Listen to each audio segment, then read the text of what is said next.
在出土的三星堆的文物中，为什么很多都戴着面具，而这个面具的样子又十分的诡异？要知道啊，我们中华文明任何一个民族没有长成这个样子的。当大家都疑惑不解之时，才发现原来这些东西是当时夏商巫师所戴的面具，并非真实的人脸。而在我们的历史上，秦朝算是一个转折点，而秦朝到清朝这2000年存在着不进则退，而真正强大的朝代呢是汉朝之前，尤其是商周的时代。然而诡异的是呢，我们的历史在春秋战国时期之前，它一直存在着一个非常神秘的制度，就是一直存在着巫师这个职业，也可以说是官位，并且在当时的地位非常的高，无论是内忧外患还是祭祀生病，都离不开巫师。这种时代我们向前可以追溯到多久？在上古神话创世之神伏羲女娲，而女娲她就是女巫的谐音。在同一时期啊，我们可以对标找到《山海经》的记载，海内经、海外经，无论你怎么看，它都离不开巫族。有人说《山海经》就是真实的上古历史，因为记载的地理和部落在后来大多数都能找到它的原型。再之后呢，到了商朝和周朝，负责祭祀的人被称之为墨官，这是历史上墨家出现最早的一支。也有很多迹象表明啊，墨家和伏羲女娲绝对有着密不可分的关系，他们之间存在着上千年巫族的传承。伏羲女娲手里拿的圆规和直尺，有很多人不理解是什么意思，但古籍《淮南子》中却记载：天地之大，可以规表时也；星月之行，可以力推得也。所以说啊，规和矩是当时巫师用来测量天文和地理的工具。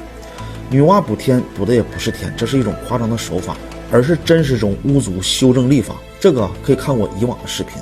后来在最早的墨经当中也记载了有这样一句话：我们有了上天的意志，就好像制车轮有了圆规，木匠有了方尺，轮人和木匠拿着他的规和尺来度量天下的方和圆。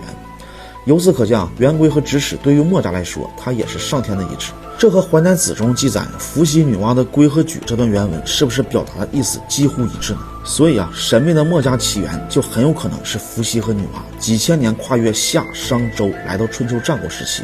所以墨家才有了与其他诸子百家不同的状态。诸子百家中这几个显著的要数道家的老子、儒家的孔子、法家的管仲、墨家的墨子、阴阳家邹衍，还有名医杂农等等，都提出了各自不同的观点和对治国生活的理念，还有各自的擅长。但就唯独这个墨家，他不仅也同样拥有着超强的思想和文化，他还有很多与众不同的地方。比如说论打仗，墨家弟子几百人就能左右一场战争命运的走向，这就是其他诸子百家中无人能及的。因为墨家弟子在墨子的带领下，在当时那个年代，他们就能制造出最先进的守城武器和装备。墨子在2500年前，他所阐述的数学概念可谓是先秦时期的古老文化，几乎在世界上没有人比他更早。比如他在数学，尤其是几何方面，他定义了点、线、面、体、相交、相切、相离等等一系列基本形体的概念，以及彼此之间它们的关系。例如把整体集合叫做间，把构成整体或集合的部分叫做体，把线叫做尺，把点叫做端。无数的点的集合构成线，点是没有厚度的，也就是长宽高的构成物体的最小单位。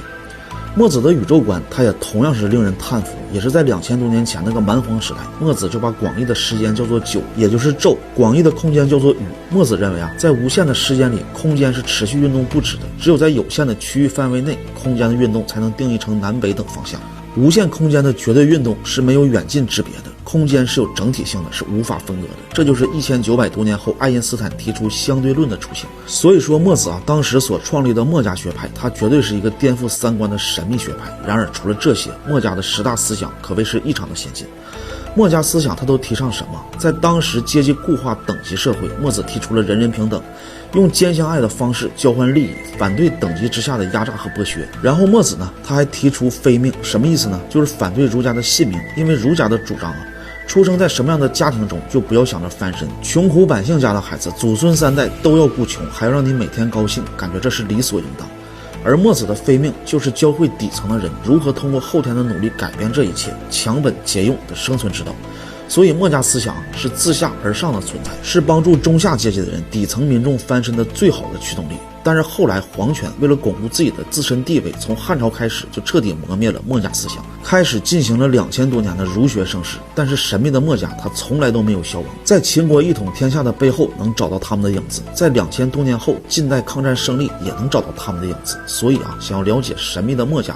看这本屯版的墨子就足够了，内容很全，还有翻译、有注解、有小故事，丝毫没有阅读障碍。